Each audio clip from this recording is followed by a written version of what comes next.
बिस्मिल्लाहिर्रहमानिर्रहीम। अजीज़ बच्चों, अस्सलाम वालेकुम। सवाल ये पैदा होता है कि ई शीट्स पे पेपर को किस तरह से हल किया जाए। सबसे पहले ऑब्जेक्टिव के लिए आपके सामने मौजूद है, जहाँ जिस तरह से आपसे रोल नंबर, नाम वगैरह पूछा गया, उसी तरह से आप इसको फिल करेंगे और यहाँ रोल नंबर यहाँ पे लिखा जाएगा। जो आपका रोल नंबर है उसी के मुताबिक इन खानों को भरा जाएगा, जिसके लिए आप ब्लू कलर की और ब्लैक कलर की पेंसिल या मार्कर का इस्तेमाल करेंगे और पूरी कोशिश ये की जाएगी कि दायरों को अंदर तक भरा जाए और दायरों से बाहर आपका पेन पेंसिल का कलर नहीं आना चाहिए। फिर जो मारूजी सवालात हैं उर्दू के हिसाब से, क्योंकि वो 20 होते हैं, तो यहाँ गिनती 7 मौजूद है और यहाँ पर 20 दायरों को सवाल नंबर 1 के मुताबिक, यानी अलिफ जो जुज़ है या 1 नंबर की जो जुज़ है उसी के मुताबिक उसकी A, B, C और D में से देखा जाएगा कि कौन सी उसकी ऑप्शन ठीक है और उसी के मुताबिक उस दायरे को फिल किया जाएगा। अजीज़ बच्चों, बबल्स के बाद ये आपकी वो शीट है जो कि आपके सब्जेक्टिव के लिए इस्तेमाल होगी। यहाँ भी रोल नंबर का इसी तरह से रोल नंबर के बबल्स भरे जाएंगे। नेम ऑफ एग्जामिनेशन, सब्जेक्ट या पेपर जो है वो और डेट वगैरह लिखी जाएगी। पहले सफ़े पे हम ये देखते हैं कि जैसा आपका कंप्रीहेंशन का सवाल है, जो कि सवाल नंबर 2 के नाम से और अलिफ जुज़ है, उसके नीचे जितने पार्ट दिए हुए हैं उनमें से आपने 1, 2, 3, 4, 5 और 6, अगर 6 सवाल पूछे गए हैं तो जगह मौजूद है। इन्हीं पर आपने उसके 6 जुज़ जो हैं उनको हल करना है। अगर 5 पूछे गए हैं तो 5 हल किए जाएंगे। अगला आ जाता है सवाल नंबर 2, बेजुज़, और इसमें अशार से रिलेटेड यानी हिस्सा नज़म के सवाल होते हैं। 4 में से 3 आपने करने होते हैं, तो अलिफ, बे और जीम, या ये कहे कि 1, 2 और 3, इनको इसी तरह से हल किया जाएगा।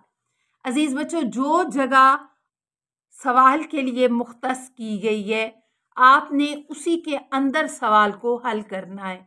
जहाँ जगह ख़त्म होती है वहाँ ही आपके सवाल का खात्मा होना चाहिए। सवाल नंबर 2, जीम जुज़, जो कि हिस्सा गज़ल से रिलेटेड होता है। उसमें 2 सवालों के जवाब देने होते हैं और यहाँ पे 1 और 2 ये हिस्सा गज़ल का यानी सवाल नंबर 2 का जीम जुज़, और उनको यहाँ पे ही हल किया जाएगा। सवाल नंबर 2, दाल जुज़, दाल में हिस्सा कवायद, हिस्सा कवायद के भी 2 सवाल हैं और उन 2 सवालों को 1 और 2 जो उनकी जगह मुख्तस की गई है वहाँ पर ही उनको हल किया जाएगा। अजीज़ बच्चों, आगे सवाल नंबर 3 जो कि आपके पैराग्राफ की तशरीह होती है, और इसके लिए सवाल नंबर 3 को हल करने के लिए आपको 2 सफ़े दिए गए हैं। यानी सवाल नंबर 3 पैराग्राफ की तशरीह के लिए 2 सफ़ात को मुख्तस किया गया है। इन्हीं 2 सफ़ात के अंदर अंदर आपका सवाल नंबर 3 यानी पैराग्राफ की तशरीह मुकम्मल हो जानी चाहिए। सवाल नंबर 4 जो कि हिस्सा नज़म की तशरीह है, जो एक बंद की आपने तशरीह करनी होगी। 2 जुज़ आपको दिए जाएंगे, 2 में से 1 जुज़ की आपने तशरीह करनी है और उसके लिए भी 2 सफ़ात को मुख्तस किया गया है। सवाल नंबर 4 सफ़ा नंबर 1, सवाल नंबर 4 सफ़ा नंबर 2, इन्हीं दोनों सफ़ों पर आपने हिस्सा नज़म की तशरीह को मुकम्मल करना है। सवाल नंबर 5 सफ़ा नंबर 1, सवाल नंबर 5 सफ़ा नंबर 2, सवाल नंबर 5 सफ़ा नंबर 3। अजीज़ बच्चों, आपकी गज़ल के 3 अशार की तशरीह आती है, यानी तीनों मुख्तलिफ अशार जो आपको दिए जाएंगे उनकी आपने तशरीह करनी है और एक एक शेर के लिए एक एक सफ़ा मुख्तस किया गया है। और इन्हीं तीनों सफ़ात पे आपने अलग अलग हर शेर की तशरीह करनी है। सवाल नंबर 6, कोई आपबीती या ख़त वगैरह आ सकता है, वो आपने सवाल नंबर 6 के सफ़ा नंबर 1 और सफ़ा नंबर 2 सफ़ात आपको दिए गए हैं। इन्हीं 2 सफ़ात पर आपने इस सवाल को हल करना है, चाहे वो आपबीती हो या ख़त हो।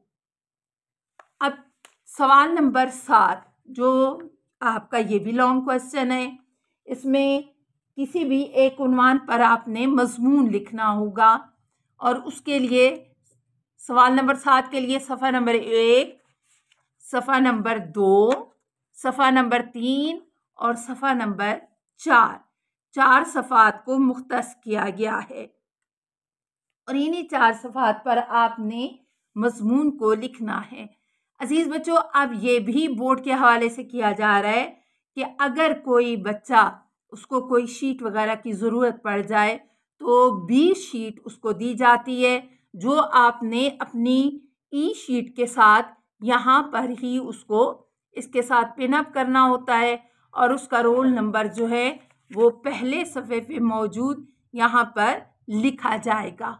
अजीज़ बच्चों, मुझे उम्मीद है कि मैं आपको ई शीट के बारे में समझाने में यकीनन कामयाब रही होंगी और मुझे उम्मीद है कि आप इस चीज़ को अच्छी तरह से समझ गए होंगे और अब इसी के मुताबिक आप अपना पेपर हल करेंगे।